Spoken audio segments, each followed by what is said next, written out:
short of declaring independence and taking up arms against the federal government, short of that, I don't know of any other move that a province, that a sub federal regional government can take to indicate, look, we don't trust you. We do not agree with the way you're governing, and we want to do our own thing. We want to go our own way. We basically want to govern ourselves. Canada doesn't benefit Alberta. It's only the other way around. Alberta benefits Canada. Without the GDP that Alberta infuses into Canada per capita, Canada would effectively become a third world country overnight, and they know it. But then when it comes to the mandate letters, it's a much more aggressive tone, and it goes well beyond oil and gas. So there is oil and gas there, but there's also stuff about Alberta asserting its goals around the CUSMA negotiation table, about border security. So there's a lot of U.S. elements in here. There's gun issues in here, which has always been a fight. They're even throwing MAID in here. So as I said, does she believe that it's this threat that's moving Carney, or is she pushing against an open door? I think she believes it's these threats, and she's continuing to go through that. All right, so the province of Alberta has made the biggest move, most impactful move yet towards independence. The province of Alberta has announced that they will be overriding, ignoring any international agreements that Canada may or may not make unilaterally. Now, what does that mean and why is that impactful?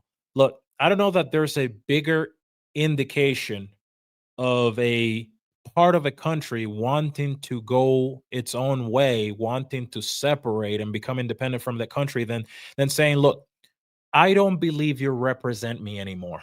Because of this, I don't agree. I presuppose that whatever it is that you're signing on to is probably not beneficial to me and my citizens. And this is basically what Alberta has done. Through new legislation, which will be put forward and was recently reported, Premier Danielle Smith, the conservative premier, or basically the equivalent of a governor for those of you south of the border, she has indicated that not only does she not trust the federal liberal government of Canada in putting Alberta's best interest forward, making it a priority, but also that she's not going to sit idle while Mark Carney and his liberal minions continue to destroy Canada. This is the report I'm referring to. Alberta legislating authority to ignore international agreements signed by Canada. This is what I was talking about. There isn't a short of declaring independence and taking up arms against the federal government, which I'm not advocating for here. Short of that, I don't know of any other move that a province, that a sub federal regional government can take to indicate, look, we don't trust you. We do not agree with the way you're governing, and we want to do our own thing. We want to go our own way. We basically want to govern ourselves. So what is it that they're referring to? Well, let's read the article here. Beautiful Alberta flag right there. Alberta Premier Danielle Smith's government says it is planning to introduce legislation that would allow it to ignore international agreements signed by Ottawa. The future Provincial Priorities Act legislation is listed in a new mandate letter Smith issued this week to the government's Intergovernmental Relations Ministry, which the premier heads. So basically, she is the president or leader of that particular ministry. The letter says it's about protecting Alberta's authority, and Smith's office added in a statement that it's also an issue of due process. Sam Blackett, or Blackett if it's French, I guess, Smith's press secretary, said As it stands, the federal government isn't required to consult Alberta on signing international accords. Go figure. Even if they include commitments that fall under provincial jurisdiction, such as healthcare. This is why this particular development is so important. It's because Alberta isn't only indicating, look, I don't trust you. I don't want to be a part of this country anymore. We want to go our own way and we want to become as sovereign and independent as possible. But also Alberta is safeguarding its citizens and safeguarding, protecting its jurisdiction. Because Canada is signing on to all kinds of self-destructive agreements, accords, memorandums of understanding with Europe, with China. Canada, led by the Liberals, and really for a long time, but particularly over the past 10 years, has been signing on to every single accord and agreement that only benefits those at the top, the elites, those who want to keep us down, those who don't want to see people get ahead, and is incredibly destructive. You take agreements like the UN Pact for Immigration, which is basically an open border policy that the UN is getting countries to sign on to, basically saying we welcome everybody no matter who they are, no matter where they're from, no matter whether they have a criminal record or not. We welcome everybody, and creating the problems that come with mass immigration that are destroying Western countries like the UK, which has become an unrecognizable country, uh, Australia, Canada, another example, with its overwhelmed healthcare system, as well as the out of control housing prices and increasing crimes. Then you have the World Health Organization, which is they have some sort of pandemic for future pandemic plan that they're already setting up. They don't know when the next pandemic is coming, right? They don't know when it's coming, but they're already planning for the next one, and getting countries to sign on to. And of course, Canada, under the Liberals, is one of the first signatories of that completely self-destructive accord. Then you have the infamous Paris Climate Accord signed in France, which is basically an anti-development agreement that says petroleum, oil, hydrocarbons all need to stay under the ground.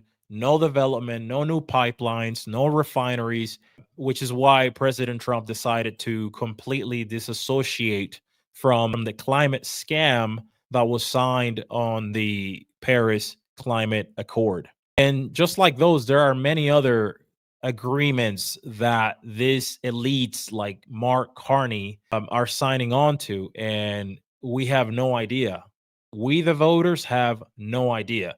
This is what Alberta is basically trying to protect itself against. The article continues. Alberta seeks to clarify that international agreements entered into by the federal government with subject matter that falls within provincial jurisdiction are only binding and enforceable if Alberta passed into law under provincial legislation. He said Blackett didn't provide examples of agreements that Smith's government was concerned about, but he said the World Health Organization pandemic agreement ratified earlier this year would be an example. So I guess he did provide an example. Would be an example of something Alberta has authority over, given its potential impact on healthcare. So this is exactly what I was talking about earlier. The Premier of Alberta, Danielle Smith, has noticed the amount of self-destructive agreements, so-called agreements, accords that the Liberal government of Canada is signing on to. None of them are beneficial to you and I. None of them benefit the average Canadian. So this is exactly why Alberta is trying to do this, is to protect itself against all these draconian policies that Canada signs on to and plans to implement. Take the United Kingdom, for example, that recently announced digital ID. You better believe that the Liberal government of Canada is already planning to come up with a way to implement that here. They may not be telling you right now, but that is coming down the pipe. They will be implementing it here, just like they've implemented other tyrannical and authoritarian policies like the censorship bill that so many people have complained about, where we are not even able to see American news on our Facebook page or our Instagram. There's also the hate crimes bill, which recently came out. Canada is not what you guys thought it was. It is not. Canada is falling apart. Canada is becoming more and more communist. Canada today is like Yugoslavia before the Balkanization, before it separated into multiple little different states. That's what Canada is today. And many people, including the parliamentary budget officer, I don't know if you guys watched that video that I shared a couple days ago. If you didn't, I'm going to leave the link right here or right here, somewhere here in the screen, where he said that while other countries may have the ability to say, look, we have a couple of years to try to, turn this thing around, Canada doesn't have that luxury. The country of Canada doesn't have the luxury of saying, look, we have a couple of years to try to turn things around, to try to improve our chances. Canada doesn't have that.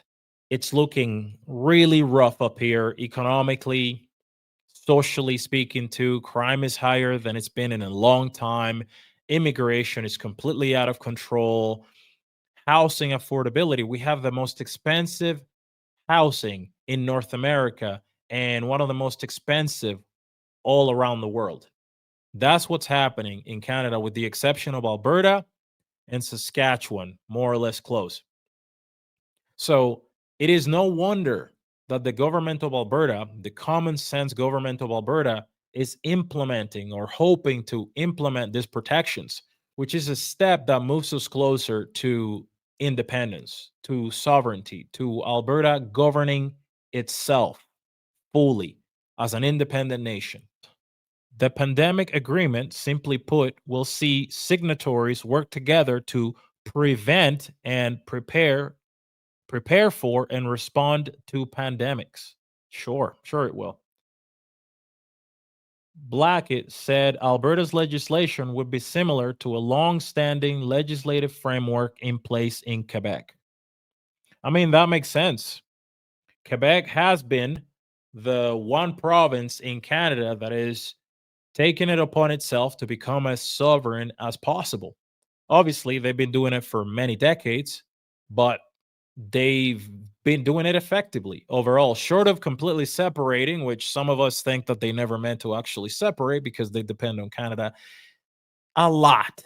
They depend on Canada a heck of a lot. And a big chunk of the wealth that they consume and they require to keep their lifestyle comes from Alberta. And it is facilitated, this parasitic behavior is facilitated by the equalization payments, which I've talked about a lot on this channel. So again, Quebec has been a good example of gaining as much independence as you can from Canada. They have been the squeaky wheel that gets the grease. And that is something that seems to be starting to happen here in Alberta. It seems that Albertans have finally realized that Canada doesn't benefit Alberta. It's only the other way around. Alberta benefits Canada. Without the GDP that Alberta infuses into Canada per capita, Canada would effectively become a third world country overnight, and they know it. And this awareness, which is something that a majority of Albertans weren't aware of for whatever reason, whether they didn't want to pay attention to it, whether they were patriotic, which is something noble.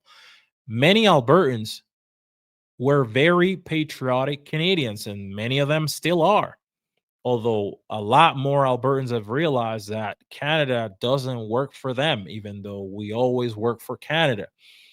Um, so many people hadn't realized it, but grassroots organizations are educating Albertans on the reality of Canada today and the importance of Alberta gaining its independence from the disaster that is today's Canada. If you enjoy these videos, please do me a solid, subscribe. It's completely free and it helps me continue bringing you these updates. I appreciate you and I'll see you in the next one. Peace. Hey, if you've made it this far, thank you so much for watching. If you'd like to be notified every time a new video is published, hit the subscribe button and activate the notifications bell. It's completely free and it helps our channel grow. A heartfelt thank you to all our channel members. I really appreciate your support. See you all in the next one. Peace.